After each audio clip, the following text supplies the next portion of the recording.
Bismillahirrahmanirrahim. Assalamualaikum warahmatullahi wabarakatuh. Perkenalkan, nama saya Nur Hanifah Amalia dengan NIM 2102060029. Saya berasal dari kelas Manajemen Pendidikan Islam 4A. Adapun tujuan dari pembuatan video ini yaitu untuk pemenuhan tugas UTS atau MITES mata kuliah Perencanaan Pendidikan dengan dosen pengampu Bapak Alimuddin SUD MPDI. Di video ini saya akan memaparkan materi terkait dengan perencanaan pendidikan itu sendiri. Untuk lebih jelasnya, stay tune in the video. Nah, sebelum kita membahas lebih jauh mengenai perencanaan pendidikan, terlebih dahulu kita harus mengetahui apakah yang dimaksud dengan perencanaan itu sendiri. Nah, perencanaan di sini memiliki pengertian kegiatan untuk menetapkan tujuan yang akan dicapai beserta cara-cara untuk mencapai tujuan tersebut. Jika digabungkan dengan pendidikan, maka pengertian perencanaan pendidikan merupakan keseluruhan atau seluruh proses dalam memperkirakan maupun menetapkan hal-hal atau kegiatan apa saja yang akan dikerjakan dalam pendidikan untuk masa yang akan datang. Terdapat 4 unsur dalam perencanaan pendidikan. Yang pertama unsur kuantitatif, yang kedua unsur kualitatif, yang ketiga unsur relevansi, dan yang keempat adalah unsur efisiensi. Selain itu, ada 7 prinsip dalam perencanaan pendidikan. Yang pertama yaitu prinsip interdisipliner, kemudian prinsip fleksibel, prinsip efektivitas efisiensi, prinsip progress of change, yang kelima prinsip objektif, rasional, dan sistematis, kemudian prinsip kooperatif komprehensif, dan yang terakhir yaitu prinsip human research development.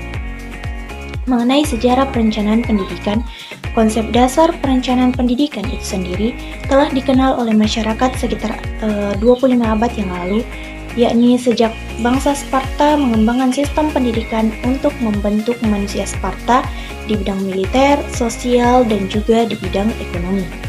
Sedangkan isu perencanaan pendidikan itu sendiri masuk ke Indonesia pada tahun 1968 dikarenakan adanya pengaruh dilaksanakannya Proyek Penilaian Nasional Pendidikan atau PPNP. Hasil dari PPNP itu menarik perhatian UNESCO dan UNDP yang kemudian bersedia membantu Indonesia untuk mengembangkan perencanaan pendidikan. Dalam suatu sistem perencanaan, tidak terlepas dari yang namanya masalah dan tantangan yang akan dihadapi dalam merencanakan maupun menetapkan suatu tujuan. Nah, masalah yang dimaksudkan di sini yaitu seperti sarana fisik yang rendah, rendahnya kualitas dan kesejahteraan guru, terus prestasi peserta didik yang rendah, minimnya pemerataan pendidikan dan juga relevansi pendidikan dengan kebutuhan yang rendah, serta biaya pendidikan yang begitu mahal. Sedangkan untuk tantangan yang kemudian akan dihadapi ke depannya, yaitu seperti perubahan kurikulum yang semakin cepat, tuntutan teknologi yang semakin tinggi, yang berikutnya itu sulitnya pengaplikasian ilmu dalam kehidupan sehari-hari, adapun sarana dan prasarana yang rendah, dan juga masuknya pengaruh atau informasi negatif dalam dunia pendidikan. Ada beberapa fungsi dari perencanaan pendidikan yang mesti diketahui. Yang pertama yaitu sebagai dasar untuk petunjuk dalam pengambilan keputusan, yang kedua sebagai pedoman dalam pengendalian dan pelaksanaan pendidikan, yang ketiga yaitu menghindari pemborosan penggunaan sumber daya, yang keempat sebagai alat penjamin mutu dan kualitas pendidikan, yang kelima sebagai upaya dalam memenuhi dan mewujudkan akuntabilitas lembaga pendidikan, yang keenam yaitu menyiapkan alternatif kebijaksanaan untuk masa depan dalam pembangunan pendidikan. Dalam sistem perencanaan pendidikan, ada beberapa teori yang digunakan di dalamnya, yaitu yang pertama adalah teori sinoptik, di mana teori ini merupakan satu kesatuan yang terdiri dari beberapa komponen dan juga tindakan yang sama dalam pencapaian tujuan dengan menggunakan pendekatan sistem dalam pelaksanaannya. Yang kedua yaitu teori inkremental, di mana dalam perencanaan pendidikan, teori ini harus dilaksanakan dengan sangat hati-hati. Teori ini menekankan pada kemampuan lembaga dan performance personalia yang ada dalam suatu lembaga pendidikan untuk merencanakan suatu pendidikan. Yang ketiga yaitu teori transaktif. Dalam teori ini dilakukan dalam pertemuan antar individu dalam suatu lembaga pendidikan untuk mengkomunikasikan ide atau gagasan masing-masing. Penekanannya didasarkan pada harkat manusia sebagai pribadi serta menjunjung tinggi kepentingan pribadi.